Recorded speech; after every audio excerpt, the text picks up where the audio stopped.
For today's video nga mga kakaimasan ay magluluto tayo ng papaya sa tinula. Maglalagay tayo ng prutas na native na second ng karuba. Dahil maulan nga nung nakaraan mga kaimasan, ay saktong-sakto naman may bisita tayong from Pangasinan, Ordaneta. Siyempre, ilulutuan natin sila ng native na second. Kaya bago ang lahat ay magsha-shoutout muna tayo. Shoutout nga pala kay John Paul Castro. Sa mga gustong magpa-shoutout nga pala dyan mga kaimasan ay nasa comment section lang natin yan mga kaparing lods. O siya back to the video na nga tayo mga kaparing lods ay ginirat-girat ko na nung manin ato guys. Tapos binuhusan ko na nga rin ng hat ako. Ay shit des. Awon guys, naikabuse lang ato yung karabukop ko. Siyempre dinalosan tayo ato itimanin ado ta nung may kadagadi lang sana. Ta no clean mat ang ama ko na. Siyempre mga kaimasan hindi mawawala ang ating recados nga bawang, sibuyas, kanlaya. Siyempre hindi mawawala ang prutas ng tinola. Alam nyo ba mga kaimasan ay lalong sumasarap ang tinola kapag nangalak ka sa papaya ng karuba tapos hindi ka pa nagpakada. Kaya sa mga nag-aala dyan ng papaya ng karuba, wag nyo po akong tularan, masisira ang buhay nyo.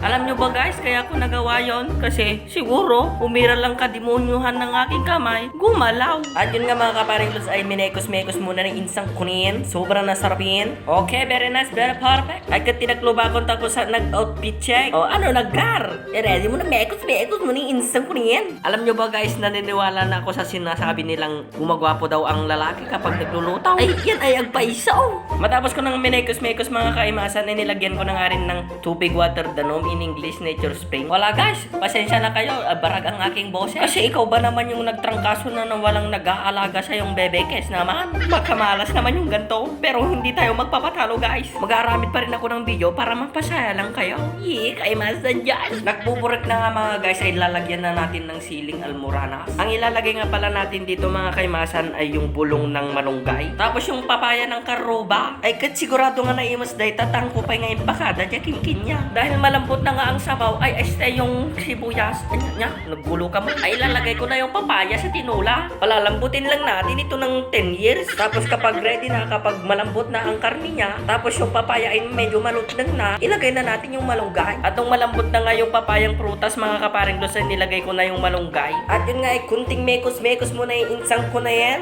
Yan, murmat sara. Sobrang sarap yan. Yan, sa sobrang nasarap yan, hindi na makain yan. At yun nga mga kaparing lods ay hinango ko na sobrang nasarap yan mga guys. Yun, perfect na perfect yan mga kaparing lods, lalo na sa maulang panahon. Kaya sa mga nagre-cravies dyan ng walang kamatayang native na manok mga kaimasan, ay maghanap na kayo ng native na manok mga kaimasan. Huwag nyo lang hanapin yung manok ng karuba guys ha, kasi masisira ang buhay nyo. Baka pag nakita kayo ng may-ari, baka sabihin nyo, ay hindi ko na po maalala, your honor. So nga may metlatan guys, nung agtarakan kayo ti sarili yung aman manok. Tano ti kas jengay katadati namaan tayo nga pagalaan iti si daon. O siya, natapos ko na naman ang 3 minutes nyo. Arat kain mga kaparing lods. Thank you for watching. Follow for more.